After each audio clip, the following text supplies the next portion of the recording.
মধ্যপ্রাচ্যে শুরু হয়েছে পাল্টাপাল্টি হামলা মার্কিন যুক্তরাষ্ট্র এবং ইরাকের প্রতিরোধ যোদ্ধাদের মধ্যে।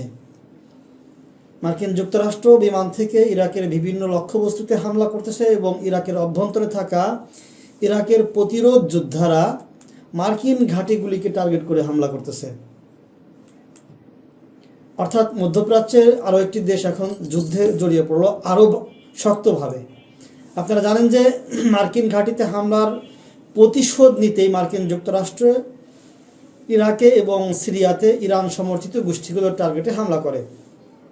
কারণ যখন মার্কিন ঘাঁটিতে হামলা করা হয়েছিল, ইরাক ও সিরিয়া সীমান্তের যে ঘাঁটি, সিরিয়া এবং জর্ডান সীমান্তের যে ঘাঁটি টাওয়ার 2, এই ঘাঁটিতে হামলায় 3 জন মার্কিন সেনা নিহত হয় এবং প্রায় 40 জনেরও বেশি আহত হয়।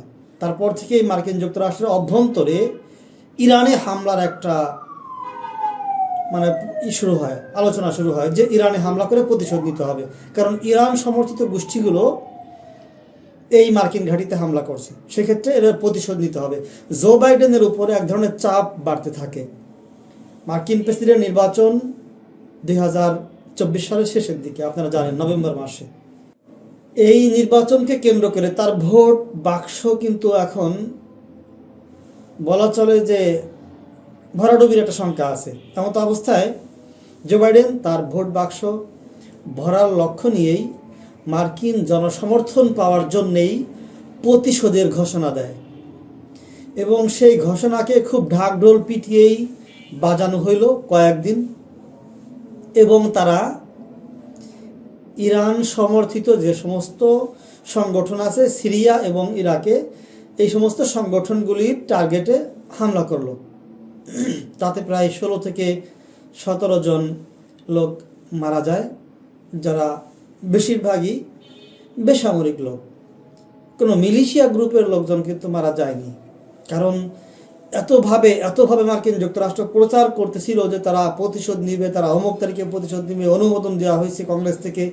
এই প্রচারটা চালানোর উদ্দেশ্য ছিল যে তোমরা তোমাদের সেনাদেরকে সরাই নাও, তোমাদের অস্ত্রগুলি সরাই নাও, আমরা এখানে একটা হামলা করে মার্কিন যুক্তরাষ্ট্রের জনগণকে বুঝাইতে চাই যে না, আমরা প্রতিশোধ নিতেছি।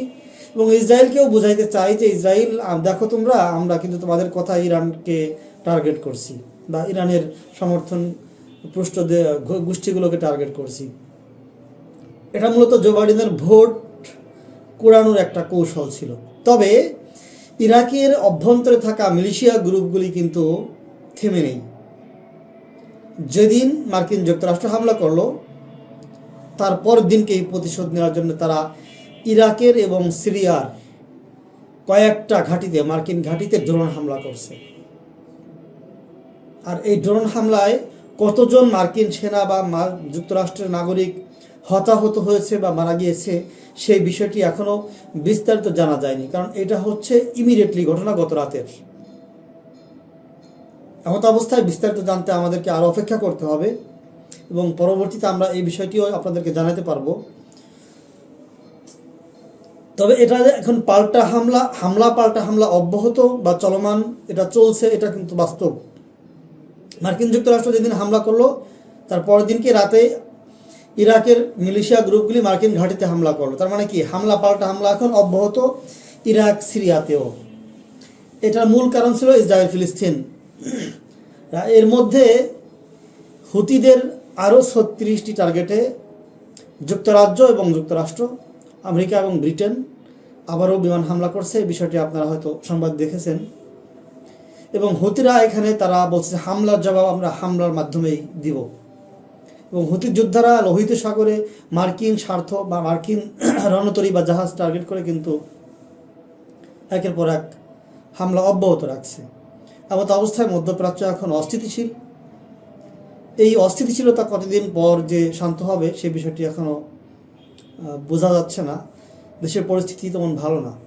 আমরা মনে করতেছি বা মনে হচ্ছে যে মধ্যপ্রাচ্য আরও অস্থিতিশীল হওয়ার শঙ্কা এবং যুদ্ধে ইরান জড়িয়ে যেতে পারে। ইরান যদি সরাসরি যুদ্ধে জড়িয়ে যায়, তাহলে মধ্যপ্রাচ্য অঞ্চলের অবস্থা যে খুবই ভয়াবহ আকার ধারণ করবে, এই বিষয়টি হয়তো সকলে জানা। তবে ইরান এখনও ধীরে চলনীতিতে আছে। তারা এই মুহূর্তে কোনো হামলা বা যুদ্ধে জড়াতে চায় না, এটা তারা বারবার বলে আসতেছে। কিন্তু যদি তাদের উপরে যুদ্ধ চাপিয়ে দেওয়া হয় তাহলে তারা যুদ্ধে ভয় পায় না এবং তারা প্রতিশোধ নেবে, এই ঘোষণা তারা আগেই দিয়ে রাখছে। তবে মার্কিন যুক্তরাষ্ট্র ইরানের মধ্যে কোনো আঘাত আনে নাই, কারণ